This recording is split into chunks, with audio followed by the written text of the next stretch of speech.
ओमज्ञानतिमिरन्धस्य ज्ञानाञ्जनशलाकया चक्षुरुन्मिलितं येन तस्मै श्रीगुरुवे नमः. I offer my respectful obeisances unto my spiritual master, who opened my eyes which were blinded by the darkness of ignorance. We are starting today chapter 4 of Bhagavad Gita. Chapter 3 ended with Arjuna asking a question. What is it that impels a living entity to do sinful acts? Answer the Krishna gives is lust. It is lust only that impels one to do sinful action. And the chapter 4 title is Transcendental Knowledge. Transcendental knowledge is the science that helps a living entity to not fall in the trap of lust. So that's the connection that we are making to this chapter. Human life is meant for spiritual knowledge. Now, when we say spiritual knowledge, what does it mean? Spiritual is something in connection to spirit. From where did we come?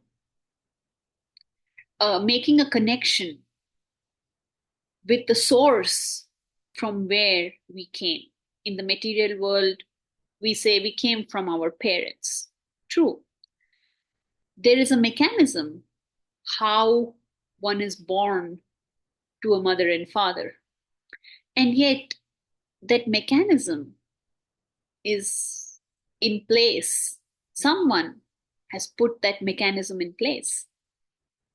And that someone is the true source of our origin. So, to establish our eternal relationship with the Supreme Personality of Godhead, who created this whole universe, the knowledge that helps us establish that relationship with the Supreme Soul is called spiritual knowledge. And this knowledge needs to be understood by the king of the planet, because the knowledge has to be disseminated to the entire humanity, because the knowledge is so important.